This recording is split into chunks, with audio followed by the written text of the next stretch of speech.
राम जय जय राम, सिया राम जय जय सिया राम। या बाबांना बघितल्यावर तुम्हाला त्यांच्या वयाचा अंदाज नक्कीच आला असेल, हो ना? काय असेल बरं त्यांचं वय? गेस करू शकता तुम्ही? दिवशी मी गेली त्या दिवशीचा तारखेला म्हणजे 18 तारखेला 101 वर्ष 6 महिने आणि 13 दिवस झालेले. तर हे वय बघितल्यानंतर तुम्हालाही खरं वाटणार नाही, पण मी याचा पुरावा व्हिडिओला जोडलेला आहे. आणि पॅन कार्ड, आधार कार्ड ह्या सगळ्या गोष्टी बघितल्यानंतरच हे सगळं बोलते बरं का. आणि हा व्हिडिओ सुद्धा अगदी खात्रीपूर्वक त्यानुसारच मी हा व्हिडिओ तयार केलेला. मीच नाही तर माझ्या असं ऐकण्यात आलं की अमेरिकेचे कोणी तज्ञ येणार, त्यांच्या वयाचा तो अंदाज कोणाला खरा वाटत नाही किंवा वय हे त्यांचं खरं वाटत नाही, म्हणून ते काहीतरी चाचण्या करायला येणार आहेत असंही माझ्या ऐकिवात आलेली ही गोष्ट, म्हणजे ते महाराजांनी सांगितलेली मला. एनिवे, तुम्ही बाकी महाराजांविषयी बघा आणि त्या आश्रमाविषयी बघा, आणि मेन म्हणजे महाराज काय असतात किंवा संत, साधू संत कसे असतात हे तुम्ही प्रत्यक्षात अनुभवा. कारण त्यांच्या भक्तगणांचे सुद्धा आपण इंटरव्ह्यूज घेतलेले आहे. त्यांचं काय अनुभव आहे तेही तुमच्या लक्षात येईल. रोज आपल्याला नवीन काहीतरी कुठल्या बाबांविषयी ऐकायला मिळतं. तर काहीतरी कोणी फ्रॉड केलेला, इकडे हे केलं, त्यांनी तिकडे ते केलेलं आणि पळ काढलेला, माप संपत्ती. पण हे महाराज असे आहेत की आपल्या गोशाळेला वाचवण्यासाठी म्हणून दुसऱ्यांपुढे अपील करतात आहे, दान मागतात आहे. यांचेही फॉलोअर्स आहे की त्यांच्यावर ही वेळ आलेली का, तर ते इतर महाराजांप्रमाणे प्रसिद्धी झोतात आलेले नाही किंवा ते जसे वागतात तसे हे वागत नाही. यांचं वागणं टोटली अपोजिट आहे. अगदी सामान्यातल्या सामान्य माणूस सुद्धा त्यांच्याकडे अगदी मागणं मागायला जातो, आपला गाराणं घेऊन जातो आणि त्या सगळ्यांना समाधान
हमारे नाम बालक दास लेके आए थे, उन्होंने मेरा नामकरण किया। उनका नाम बालक दास था, मेरा छोटे बालक दास उन्होंने रखा नाम। और उन्होंने मेरे को भोरू बाबा के सानिध्य में छोड़ा। भोरू बाबा के पास में रहे तो भोरू बाबा भी वहाँ से मेरे को छोड़ के वहीं से छोड़ के वो भी चले गए। चलने के बाद में फिर वहाँ से मैं एक मुरैना डिस्ट्रिक्ट में है पटिया वाले बाबा, वहाँ मतलब कोई आश्रम नहीं था, वो पटिया वाले बाबा वहाँ रिए होंगे। और रहने के बाद में वहाँ मैं जब 11 साल की मेरी उम्र थी, उस टाइम पे मैं और जब बालक दास बाबा मेरे को लेके आए, जब मेरी 8 साल की उम्र, 1.5-2 साल उनके सानिध्य में रहा। वहाँ से मैं मतलब वो पटिया वाले बाबा के पास में वहाँ आ गया। वहाँ मतलब पिताजी ने और माताजी ने दिए। अच्छा, कोई मतलब तो मजबूरी नहीं थी। आपका जन्म कहाँ का मेरे है? खास जन्म मेरा वहाँ का है ना, अहमदाबाद गुजरात का कड़िया कुई करके एरिया है एक। और हमारे जो पहले मतलब हमारे जो पिताजी तो खैर वहाँ आगे थे, और ये उधर के राजस्थान के जो संतों के संपर्क में रहते थे। सभी गुरु परंपरा से मतलब उसी हिसाब से वो जो बालक दास बाबा थे वो गुरु थे उनके। तो कि फैमिली में कौन कौन आप? माताजी और पिताजी अकेले।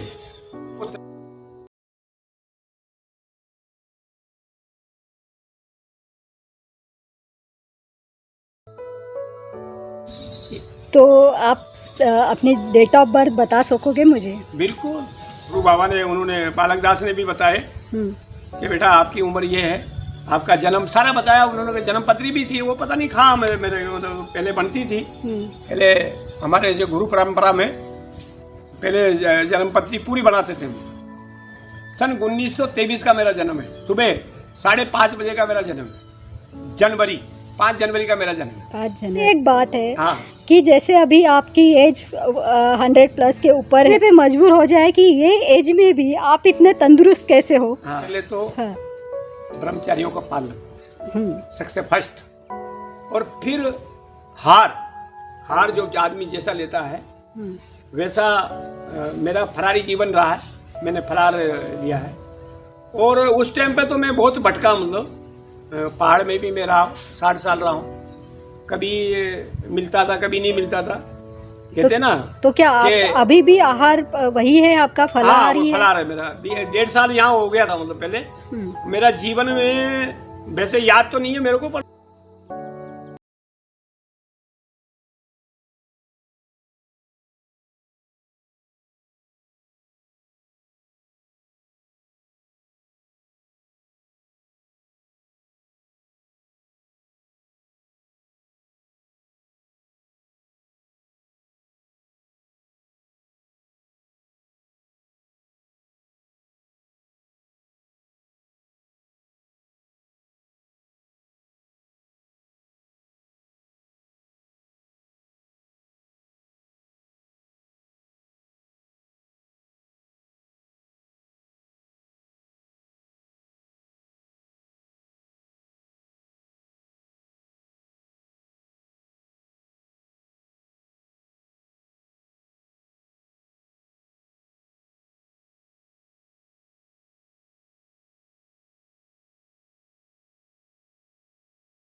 हुई एक गाय से।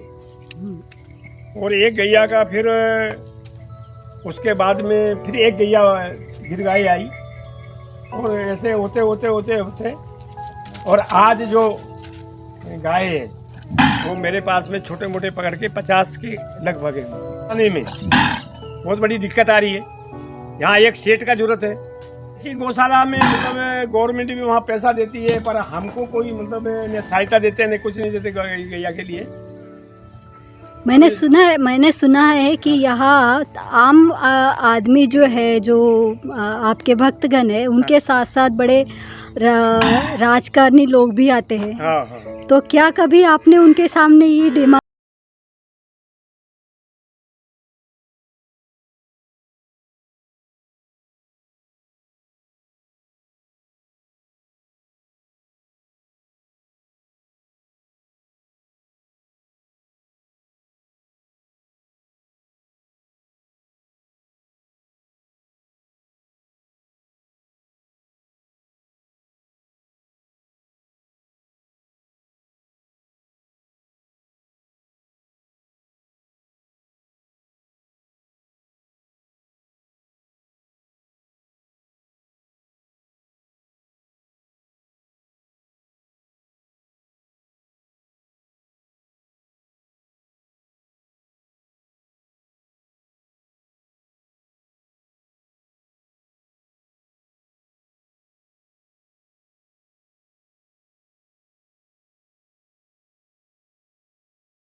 नमस्ते, मेरा नाम सौ राधा मुकेश अग्रवाल, जिला परिषद सदस्य खातरेवराल सर्कल, तालुका मौदा, जिला नागपुर। और इसी के साथ मैं लोगों से एक अपील करना चाहूँगी कि यहाँ पर स्वामी जी ने जो अपने को गौशाला के बारे में बताए, सही में यहाँ की गौशाला की बहुत दयनीय अवस्था है। हम हमेशा आते हैं तो वो हमसे हमेशा चर्चा करते हैं कि जितना जल्दी हो सके आप हमको कहीं से सहयोग करवा के दीजिए। तो हमारी पूरी कोशिश है कि हम शासन के तरफ से सहयोग करें। लेकिन मैं यहाँ आने वाले जितने भगतगण हैं या इस चैनल के माध्यम से जो भी भगतगण सुनेंगे, तो उनसे एक अपील करना चाहूँगी कि अपने ज़िंदगी के जो मेन फेस्टिवल रहते हैं या फिर जैसे अपने बर्थडे है, एनिवर्सरी है, या जो अपन मनाते हैं, अपन बाहर जाते हैं, हज़ारों रुपए खर्चा करते, तो आप कम से कम 1100 रुपये, 2100 रुपये का दान अपने बच्चों के बर्थडे के माध्यम से या किसी माध्यम से अगर यहाँ दिए तो स्वामी जी को गौशाला चलाने में आसानी हो। कितने साल हो गए आपको? यहाँ मैं 2000 में आ गया था। 2000 में? मेरे जन्मदिन के दिन 5 जनवरी को यहाँ बैठा हूँ। अच्छा, तब यहाँ का माहौल कैसा था? ये जगह यहाँ का जगह का ये सब कुछ नहीं था यहाँ पे। और ये जो मेरा एक धूना था और एक छोटी सी एक कुटी कोई महाराज रुका था, वो उसने मतलब कोई गांव वाले ने मिलजुल के बनाई होगी वो। और वहाँ उस धूने पे रहता था जी। वो रहा मैं जनवरी से जून तक। जून में आके एक लाला भिगोड़े करके था, उसने बेचारे ने एक झोपड़ी बना के दिया मेरे को। तो इधर उधर से पानी मारता था, उस झोपड़ी में रहता था मैं। और धीरे धीरे लोगों से ऐसे ही मतलब संपर्क होता रहा और लोग आते रहिए। धीरे ये लोगों की सहायता से ये बनता हुआ चला गया। फिर 2006 में इसकी पंचमुखी हनुमान जी की स्थापना हुई। ये इसका जीवन उद्धार हुआ। ये शंकर जी का स्थान था।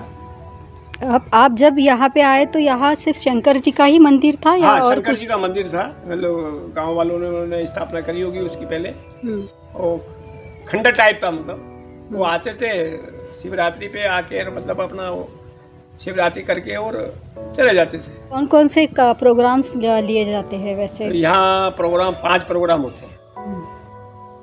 5 प्रोग्राम माता जी का होता है, शिवरात्रि होती है, हनुमान जयंती होती है, और एक गुरु पूर्णिमा का होता है, और एक हमारा जन्मदिन का होता है। ऐसे 5 प्रोग्राम तो यहाँ साल में होता है। बीच में कोई प्रोग्राम हो ही जाता है, बीच में भी करवा ही लेते हैं प्रोग्राम। पिछले साल आपने महायज्ञ किया था, तो ये बड़े पैमाने पर हुआ था ये प्रोग्राम। तो कितनी संख्या आई थी यहाँ, लोगों की कितनी भीड़ थी? अब ये तो मैं बता नहीं सकूँगा, पर संख्या तो लाखों में ही होगी। क्या तो शायद ऐसा ही लगता है कि लाखों में संख्या होगी। और अच्छा वो हुआ, सब जगह से, तीर्थ क्षेत्रों से महाराज लोग हमारे, मतलब जो महात्यागी परिवार सब, उनमें से भी आए, सन्यासियों में से भी आए, जो भी है अखाड़े के लोग हमारे जैसे तेजा अखाड़े हैं उनमें से कई लोग। आप कौन से अखाड़े से हो? हम दिगंबर अखाड़े से।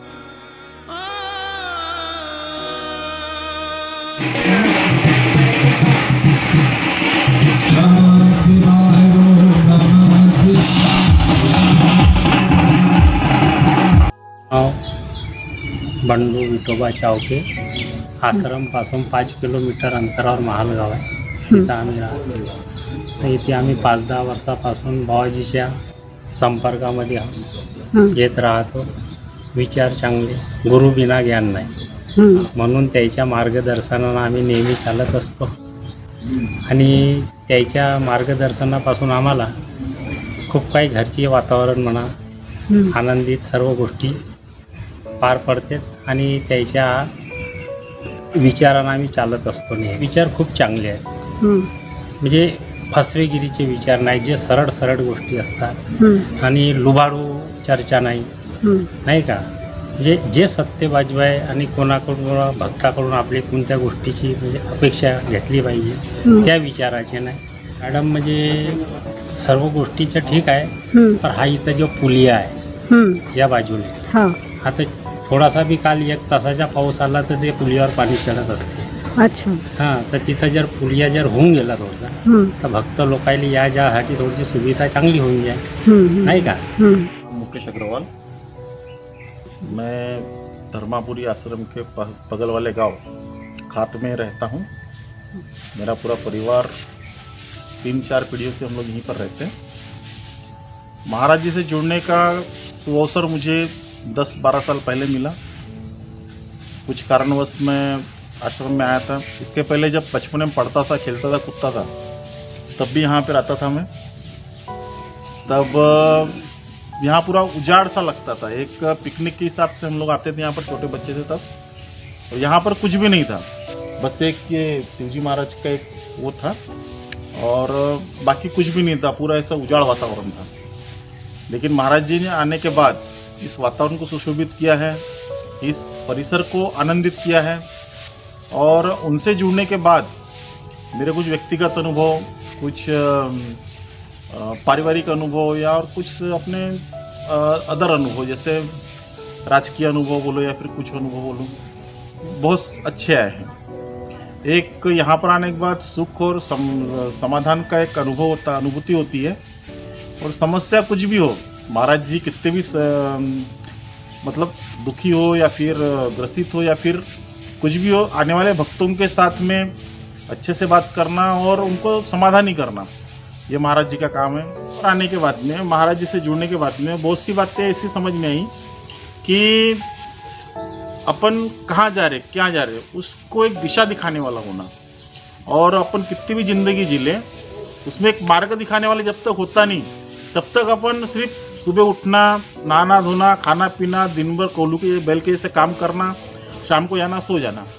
लेकिन एक दिशा दिखाने वाला रहा कि अपना जन्म किस लिए हुआ है, अपन मतलब जीवन भर क्या करना है, जीवन में आगे किस तरह से जाना है। एक दिशा दिखाने वाले अगर गुरु का साथ मिला या फिर एक महाराज जी का साथ मिला तो अपना जीवन एक सफल होता है। वो अनुभूति मुझे इस आश्रम परिवार में जुड़कर और यहाँ पर आकर हुई है। माझे नाव प्रमोद नारायणराव निनावे। मी आश्रमपासून 1 किलोमीटर दूर मोरगावला असतो आणि माझं नेहमी इथे येणं जाणं असते। मी खूप दिवसापासून इथे आश्रममध्ये जोडलेलो आहे आणि मला इथे